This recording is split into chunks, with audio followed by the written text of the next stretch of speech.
యేసయ్య నామమునకు మహిమ కలుగునుగాక. యేసుక్రీస్తు వారి నామంలో మీ అందరికీ వందనాలండి.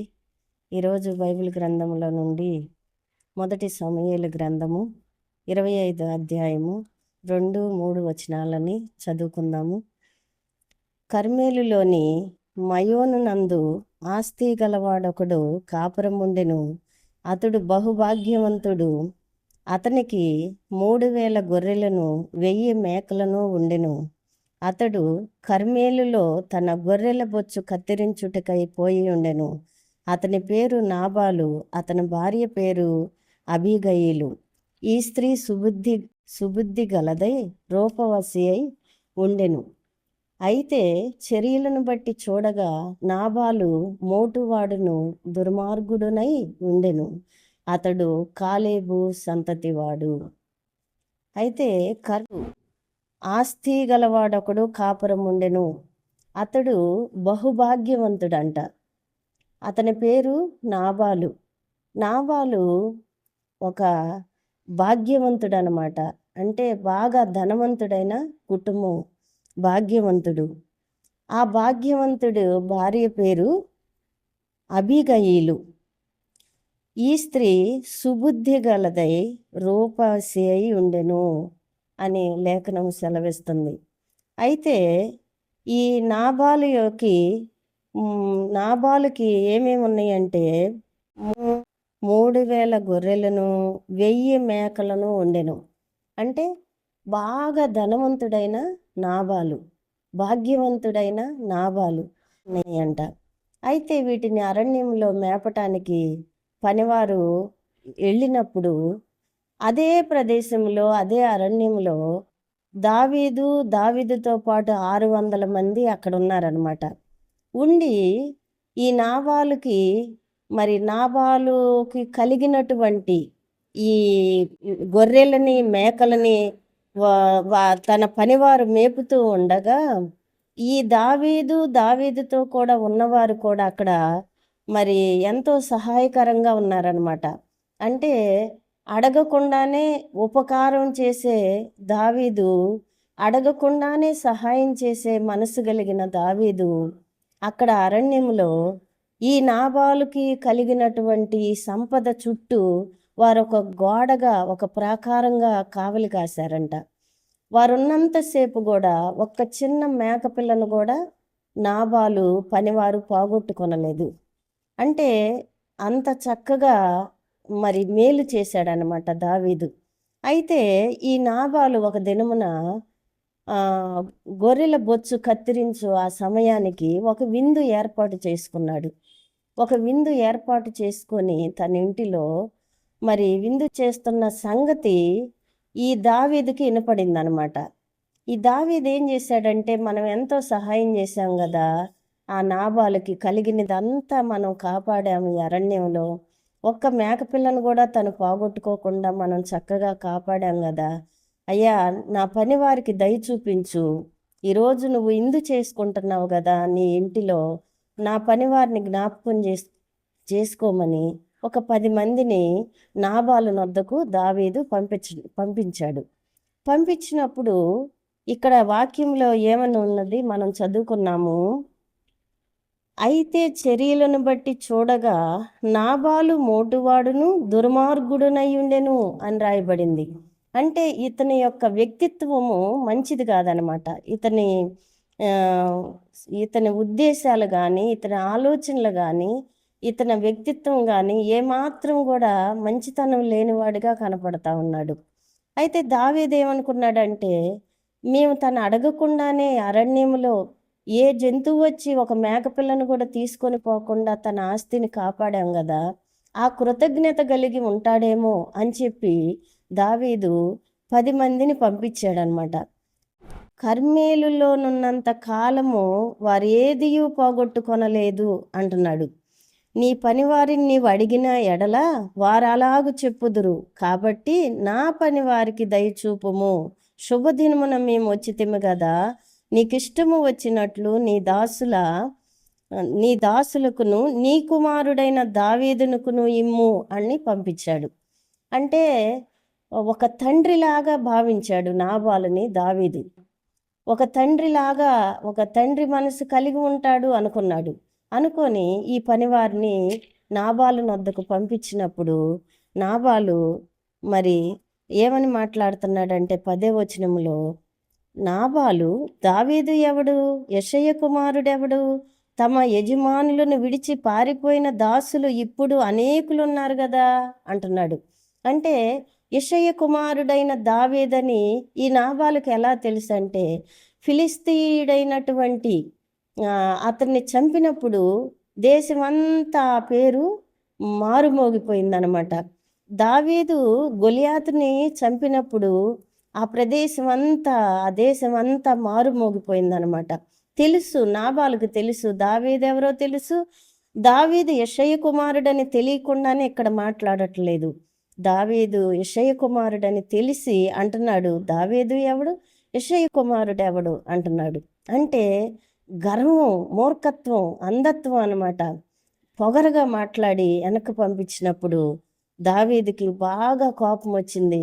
మనం ఉపకారం చేశాం కదా ఈ నాబాలుకి, ఎంత కృతజ్ఞత లేకుండా ఇలా మాట్లాడతాడా, పదండి అని చెప్పేసి తనతో 400 మందిని తీసుకొని మరి బయలుదేరి వస్తా ఉన్నాడు.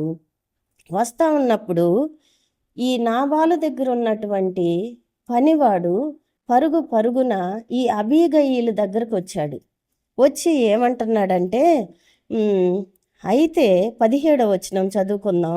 అయితే మా యజమానునికిని అతని ఇంటి వారికి అందరికీ వారు కీడు చేయ నిశ్చయించి ఉన్నారు గనుక ఇప్పుడు నీవు చేయవలసిన దానిని బహుజాగ్రత్తగా ఆలోచించుము. మన యజమానుడు బహు పనికి మాలినవాడు, ఎవరిని తనతో మాటలాడనీయడు అనెను. అంటే పనివాడు సాక్ష్యం ఇస్తున్నాడు.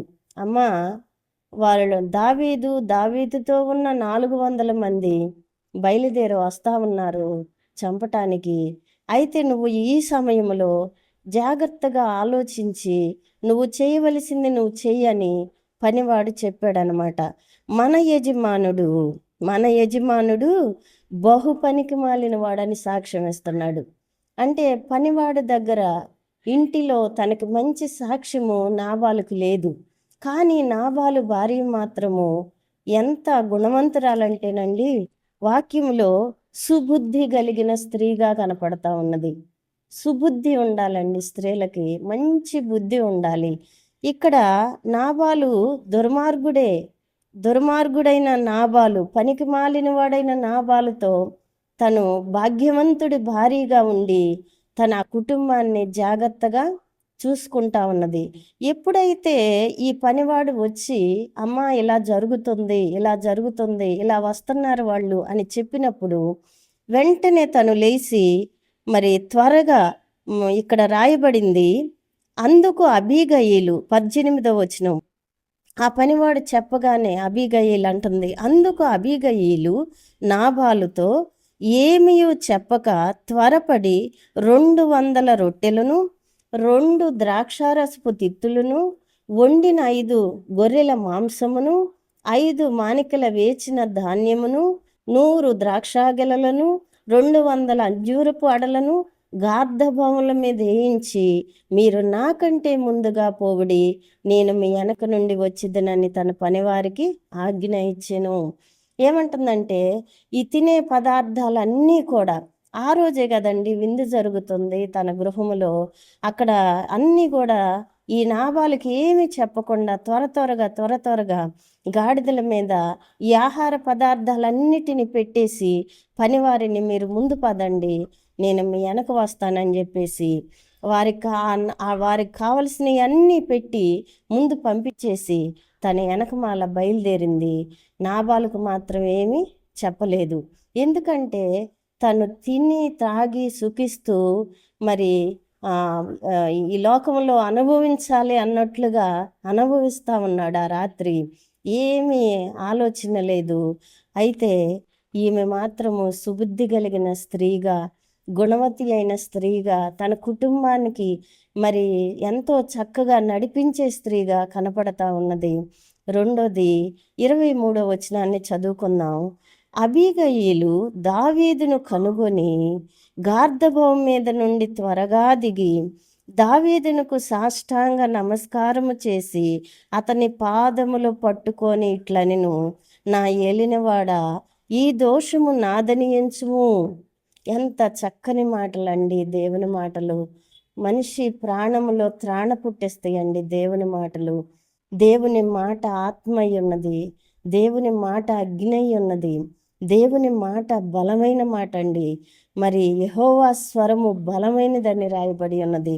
అట్లాగే ఈ అబీగయీలు పరుగున వెళ్ళి దావీదు దగ్గరికి వెళ్ళి దావీదుని కనుగొని, ఇతను దావీదు అని కనుగొని, తనతో పాటు 400 మంది ఉన్నారు. అయితే దావీదును కనుగొన్నది అదే ఫస్ట్ టైం అయ్యి ఉంటుంది దావీదును చూడటం ఈ అబీగయీలు. కానీ గమనించింది, మరి చూసింది, త్వరగా గాడిదని దిగింది, దావీదుకి సాష్టాంగ నమస్కారము చేసి అతని పాదములు పట్టుకొని ఇట్లనెను, నా ఏలినవాడా, నా ఏలినవాడా, ఈ దోషము నాదని ఎంచుము అని మాట్లాడుతుంది. ఎంత చక్కని తగ్గింపండి. భాగ్యవంతుడి భార్య అండి, ఒక ఉన్నతమైన కుటుంబంలో నుంచి వచ్చింది ఈవిడి. అయితే కానీ తన తగ్గింపు, తన ఆత్మీయ స్థితి చూడండి, దేవుణ్ణి ఎరిగిన వ్యక్తిగా ఉంది ఇక్కడ. మరి ఏమంటుంది, పాదాలు పట్టుకుందంట. మరి ఒక కీర్తనలో రాయబడింది, ఒక్కసారి ఒక మాట చూద్దాం. కీర్తన, రండి నమస్కారము చేసి సాగిలపడుదుము, మనలను సృజించిన యెహోవా సన్నిధిని మోకరించుదుము అంటున్నాడు భక్తుడు. అంటే ఇక్కడ దావీదు పాదాలు పట్టుకొని ఏమంటుందంటే, అయ్యా, ఈ దోషం నాదని ఎంచు. అతను చేశాడు కరెక్టే, కానీ ఈ దోషం నాదని నేను ఒప్పుకుంటున్నా. అయ్యా, నువ్వు త్వరపడి వెళ్ళొద్దు, నువ్వు ప్రాణహాని చెయ్యొద్దు, నువ్వు నరహత్య చెయ్యొద్దు అని చెప్పేసి దావీదు పాదాలు పట్టుకుందండి అబీగయీలు.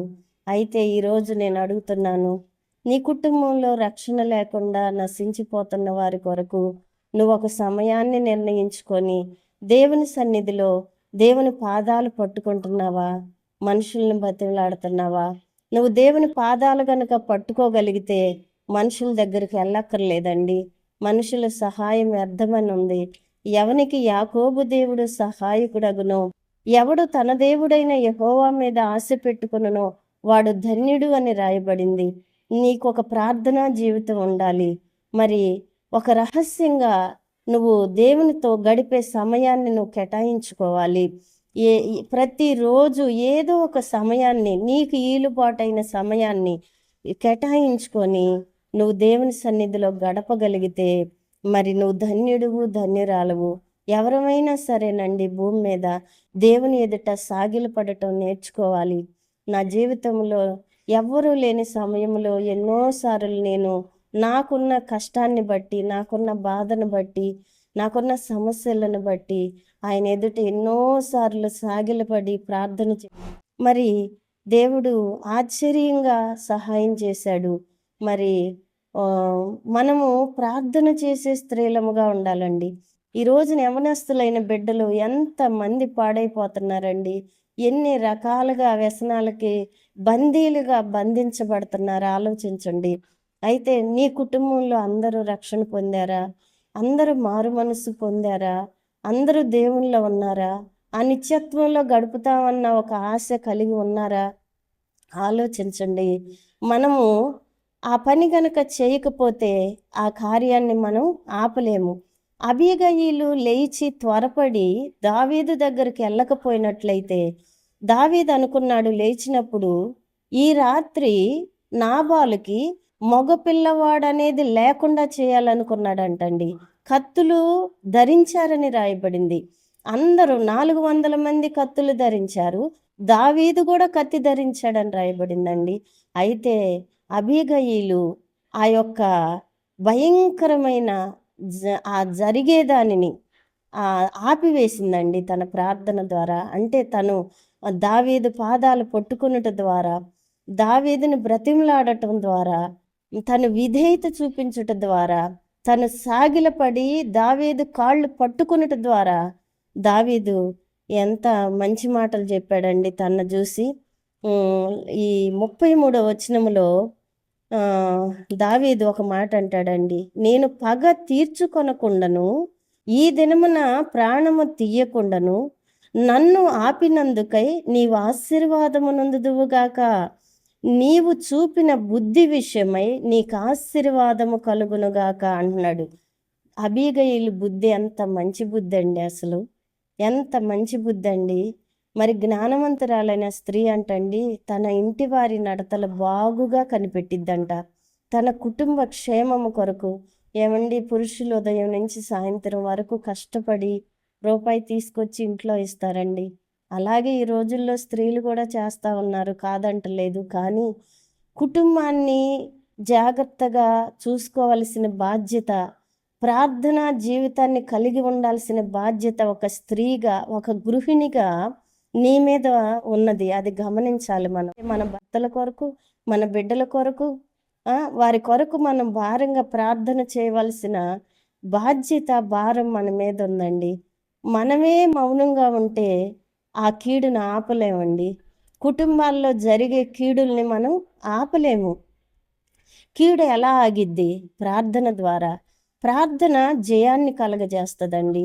ఎందుకంటే మరి మోషే పర్వతం ఎక్కి ప్రార్థన చేసినప్పుడు తన చేతులు బరువెక్కిపోయినాయండి. బరువెక్కినప్పుడు ఊరు అహరోను అనే వారిద్దరూ వచ్చి తన 2 చేతుల్ని ఆదుకున్నట్లుగా మనం లేఖనంలో చూస్తూ ఉన్నాం. దైవజనులకి చెప్పి ప్రార్థన చేయించుకోవటం ఒక, అనేకుల ఆలోచనకర్తలు ఉండటం మంచిది అంటున్నాడు దేవుడు. అలాగని కొంతమంది స్త్రీలను చూసినప్పుడు ఆశ్చర్యంగా ఉంటుందండి. కూర్చుంటారు, ముసలమ్మ ముచ్చట్లు గంటలు గంటలేనండి, గంటలు గంటలు చెప్పుకుంటారు. కానీ దానివల్ల ఏ ప్రయోజనం ఉండదు. కూర్చొని కూర్చొని చెప్పుకొని వీళ్ళకి వెళ్తారు. ఇంకేం ప్రార్థన చేస్తారండి? ఏం ప్రార్థన చేయగలుగుతారు? ఈ చెప్పుకున్నవన్నీ మైండ్లో ఉంటాయి. వాళ్ళు ఆత్మీయంగా ఎదగలేరండి ఎంతకాలం ఉన్నా కానీ. నీ మనసు ఆత్మీయ విషయాల మీద ఉండాలి. ఈ సమయాన్ని మనం పోగొట్టుకోకూడదు, దేవుల్లో గడపాలి. సమయం దొరికినప్పుడు ప్రార్థనలో ఉండాలి, వాక్యం చదువుకోవాలి, ప్రార్థన చేసుకోవాలనే తపన, ఆలోచన నీకుంటే నీకు క్షేమం అని దేవుడు ఈరోజు మాట్లాడుతూ ఉన్నాడు. నాకు క్షేమం అని దేవుడు మాట్లాడుతున్నాడు. చెప్పుచున్న నేనైనా వినుచున్న మీరైనా ఒక ప్రార్థన జీవితాన్ని కలిగి ఉండాలి. మీరు అలవర్చుకోవాలండి. అది దినచర్యగా మీరు అలవర్చుకోవాలి. మన ఇంటిలో అన్ని పనులు ఎలా చేస్తామో ప్రార్థన కూడా ఎంత కష్టమైనా సరేనండి, ఏదో నైట్ అయినా లేచి నువ్వు దేవునితో గడపటం అలవాటు చేసుకో. అదొక ఇది చెయ్యాల్సిందే, ఖచ్చితంగా చేసి తీరాలి, నేను దేవునితో గడపాల్సిందే, ఈ సమయం నేను పోగొట్టుకోకూడదు, ఈరోజు నేను పోగొట్టుకోకూడదనే ఒక గట్టి స్థిరమైన ఆలోచన నీ మైండ్లో ఉంటే నువ్వు తప్పకుండా ఆ పని చేసి తీరుతావు. ఉదయం నుంచి సాయంత్రం దాకా పనులు చేసి అలసిపోయి ఇప్పుడేం లెగుస్తాంలే, ఇప్పుడు ఏడ ప్రార్థన చేస్తాం, రేపు ఉదయాన్నే చేసుకుందాం, రేపు తెల్లారి గట్ల లెగుద్దాంలే. ఉదయాన్నే లెగవాలంటే అమ్మో పని 7 అయిపోయిందా, 6 అయిపోయిందా, టైం అయిపోయింది, పరుగు పరుగు పరుగు. పిల్లల్ని స్కూల్కి పంపాలి, ఇంట్లో పనులు చేయాలి, భర్తని ఆఫీస్కి పంపించాలి, భర్తని పొలం పంపించాలి, ఉద్యోగానికి పంపించాలి, అడావుడి అడావుడి.